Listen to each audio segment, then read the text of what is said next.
દિયોદરના ઓગળધામમાં ઠાકોર સમાજનું મહાસંમેલન। સાંસદ ગેનીબેન ઠાકોરે સમાજનું બંધારણ કર્યું જાહેર। ભાજપ, કોંગ્રેસ અને ઠાકોર સમાજના નેતાઓ એક મંચ પર જોવા મળ્યા। સામાજિક કુરિવાજોને તિલાંજલિ આપવા માટે લેવાશે નિર્ણય। ચંદનજી ઠાકોરના સંબોધનથી મહાસંમેલનની શરૂઆત કરવામાં આવી। ગેનીબેન, જગદીશ ઠાકોર, અમૃતજી ઠાકોર સહિતના ઠાકોર સમાજના નેતાઓ ઉપસ્થિત રહ્યા।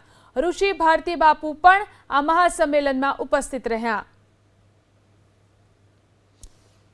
क्या समाजનું બંધારણ પહેલા આપણે બધાએ પાળવું પડશે અને આપણે બધા જો સમાજનું બંધારણ પાળતા થશું તો સામાન્ય માણસને, સામાન્ય ગરીબ, આપણા કોઈ પણ સમાજને તો બંધારણમાં રહેવું જ છે। એટલા માટે વિનંતી કરું છું કે આ બંધારણ એ સમયની માંગ છે। સમય આવી ગયો છે। જે સમાજની અંદર બંધારણ જે લાગુ થયેલા એ સમાજો ક્યાં પહોંચ્યા છે અને જે સમાજની અંદર સમાજના બંધારણો નથી એ સમાજો આજે પાછા પડ્યા છે। કડવા પાટીદાર સમાજ ઉમિયાના નામે જો ઊંઝામાં ભેગો થઈ શકતો હોય, લેવા પાટીદાર સમાજ ખોડેલા નામે જો કાગવડ ભેગો થઈ શકતો હોય, ચૌધરી સમાજ અર્બુદા નામે જો ભેગો થઈ શકતો હોય, દલિત સમાજ બાબા સાહેબના નામે ભેગો થઈ શકતો હોય, તો આપણે એવો દિવસ નક્કી કરો।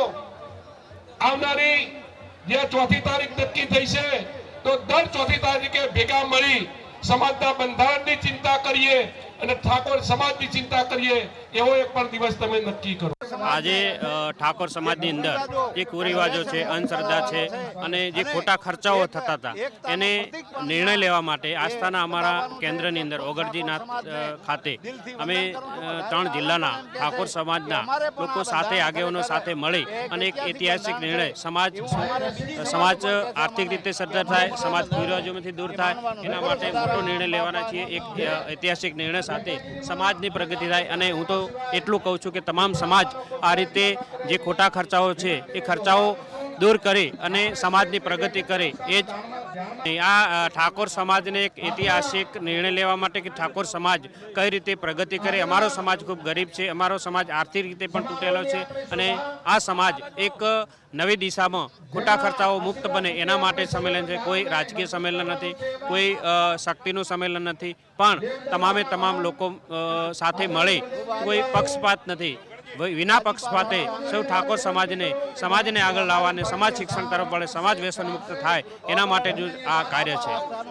આ 3 જિલ્લાનો ઠાકોર સમાજ એ અકબંધ થઈને પવિત્ર ધામ ઓગળ બાપાના દર્શન કરીને બધા દરેક અમારા આગેવાનો એ નમન કરીને એ બંધારણની વાત આજે ઐતિહાસિક છે એ પાલન કરવાના છે।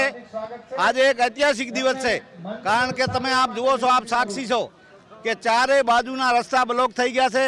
સ્વયંભૂ ઠાકોર સમાજ ઉમટી પડ્યો છે।